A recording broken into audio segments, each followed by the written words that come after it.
Olá, hoje é dia 15 de janeiro de 2023 e nós vamos falar sobre a defesa do Estado democrático, mais precisamente sobre as instituições democráticas. Estão previstas no artigo 136 até o 140. Mas antes de tudo, nós vamos falar um pouquinho sobre o que é a defesa do Estado democrático. Bom, parece uma coisa meio abstrata, né? Estado democrático de direito, primeiro, o que é Estado de direito? É o Estado que vive sob o império da lei. Estado democrático de direito é o Estado que vive sob o império da lei, porém, esse Estado ele é legitimado pelo povo. São as eleições, são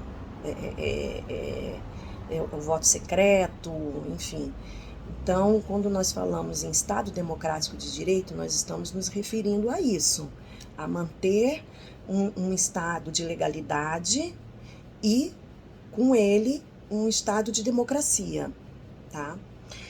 Então, nós já havíamos falado sobre a intervenção, né?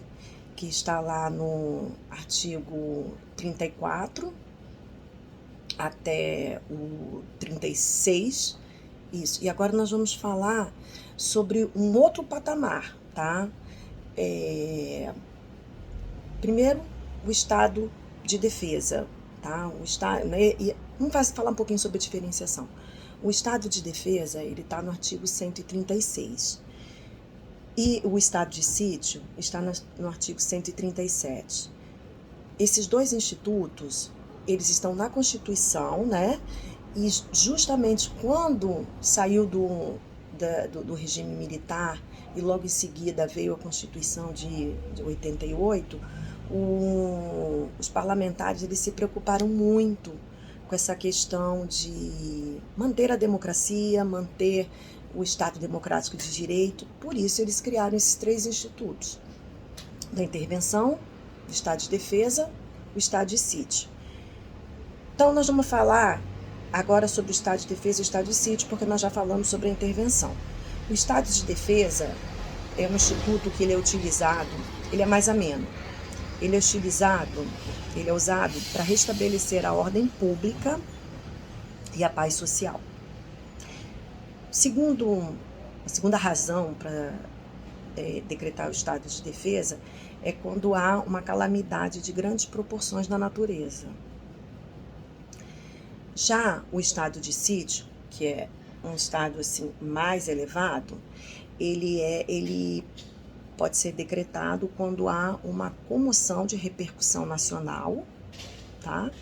Nacional, porque no estado de defesa ele é restrito a alguns lugares, tá? Por isso que o estado de sítio ele é um pouco mais amplo e um pouco mais sério, com efeitos até um pouco mais sérios.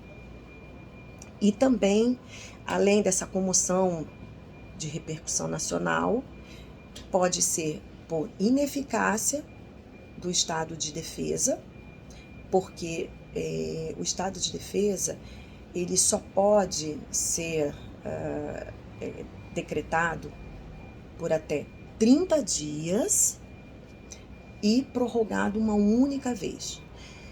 Um estado de sítio, ele pode ser prorrogado outras vezes, mas também por igual período, tá? Então, até 30 dias, depois igual período,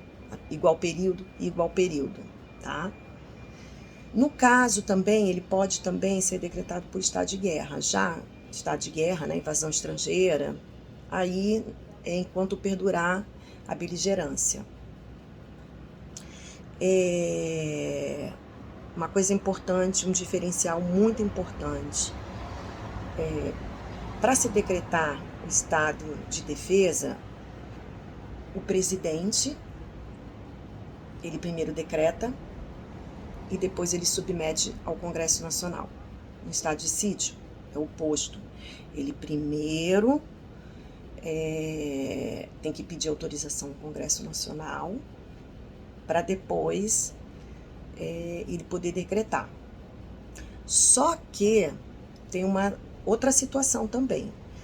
Antes de decretar, o presidente, porque o presidente é que é o competente, o órgão competente para poder decretar qualquer um desses institutos, tá? Está lá no artigo 84. No caso de intervenção, a gente já tinha visto que está no inciso 10.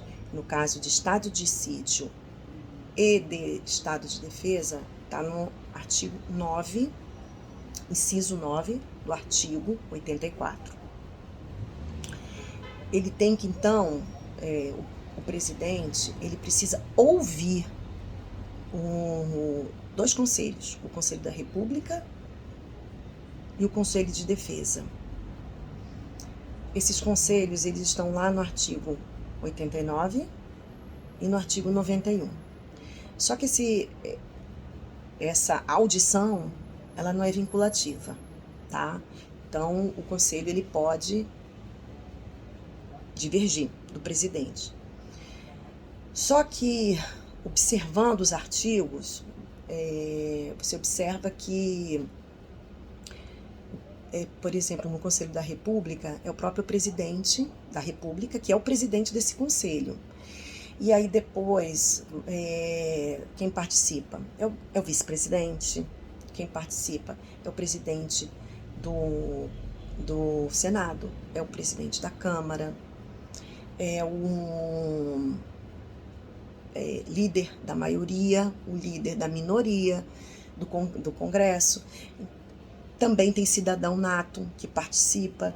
Então, assim, você pode até divergir, né? O conselho pode até ser contrário, o presidente ser contrário, mas na hora que for para o Congresso, vai ter problemas, né? Porque são eles mesmos que vão homologar, vamos dizer assim, o decreto. Então, mas seguindo a Constituição, tem que ouvir esses dois conselhos, tá? Embora não seja vinculativo. No caso, por exemplo, do estado de defesa, vai decretar, o presidente vai decretar, e depois ele vai enviar para o Congresso Nacional.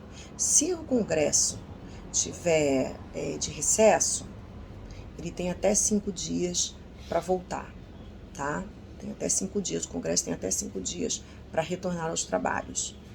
E ele tem até 10 dias para rejeitar ou não o decreto, porque o decreto vai estar funcionando, vai estar com seus efeitos funcionando. Que efeitos são esses? São justamente os efeitos de retirar algumas garantias do cidadão, né? Algumas garantias individuais, tá? É por isso que é chamado de essa questão de decreto, de decretar o estado de defesa e o estado de sítio, ela é chamada de estado de legalidade extraordinária, tá?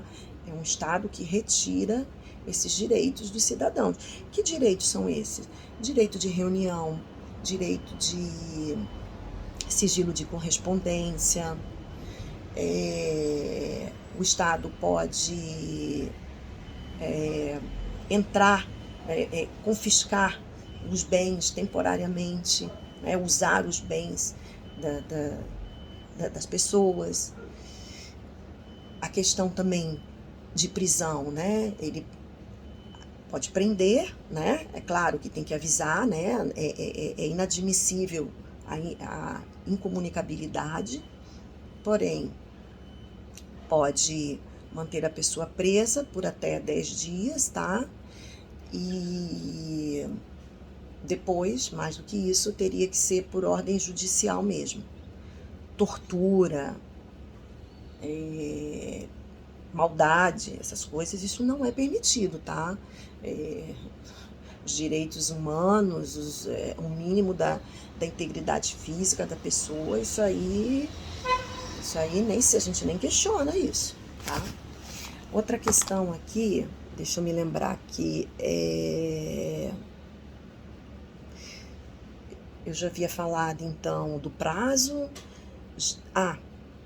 Questão da incomunicabilidade.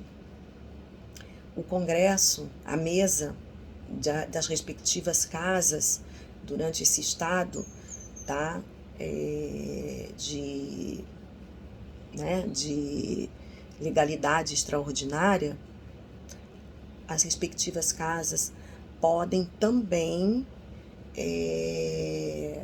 fazer vamos dizer assim, um cala-te-boca nos parlamentares, tá? Então, o parlamentar que tiver fazendo discursos considerados inadequados, tá? A mesa, né, o presidente de cada órgão, Congresso Nacional, o Senado e a Câmara, eles têm esse poder de coibir a fala dos parlamentares. Então, eu acho que é isso, acho que foi abordada assim a parte principal, tá? E vamos seguindo.